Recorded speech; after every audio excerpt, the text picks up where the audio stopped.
And just, you brought up John Dehlin. That's one of the criticisms that, like, I've done events with John, or I've been on Mormon Stories podcast. And so I must be, you know. So I included some clips of her doing co-promotion with John Dehlin, who I think is arguably the #1 anti-Mormon voice out there today.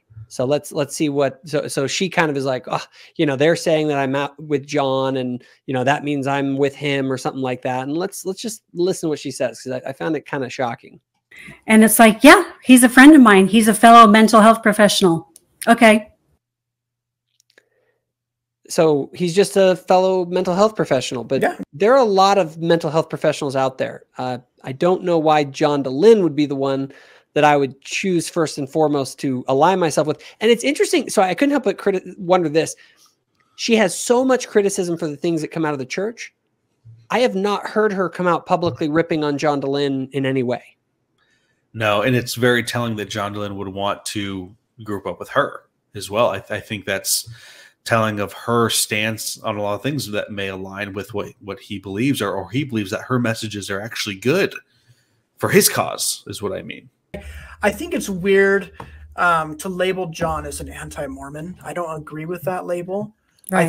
I think I don't know what your thoughts are, but I think if we overuse that label, it loses the significance it should. He says John Dehlin is not an anti-Mormon. One of the most important. Let's just listen into John if you haven't ever heard of him before. Proofs that the Book of Mormon is not a translation of an ancient record is the existence of anachronisms in the text. Oh, so Joseph wanted to find truth. Are members of your church still allowed to do that? Because I was just trying to find truth and teach people about truth, and they excommunicated me. And then there's my good friend Bill Reel, who in his excommunication disciplinary council was literally told that even though everything he had said was true about the church, they were still mad at him just for saying it. And then there's Natasha Alford Parker, who's literally just trying to share evidence-based best practices on marital and sexual health. And now she's getting excommunicated. In the teaching of the need for an atonement, we all have positive feelings about Jesus, but it's actually, the atonement is actually an insidious doctrine because it's all based on a deficit model of your brokenness and you needing someone to make you clean and to make you whole.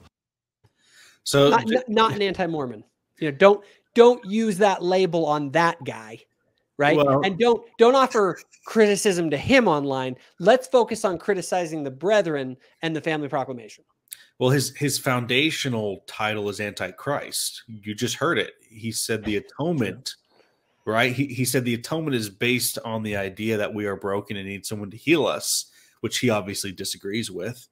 But on top of that, the cherry on top is that his whole, I mean, his podcast is called Mormon Stories. Like, his whole persona is built upon the idea that he was excommunicated from the church and he's here to help people transition out of the church ultimately.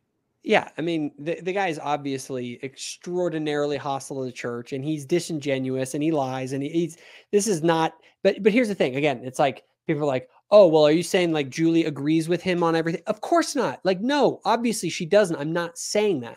What I'm saying, though, is to treat John as just another health professional and a friend of mine.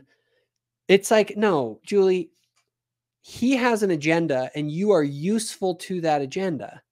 So I'm going to share something real quick here. So, like, he goes online and praises her, right?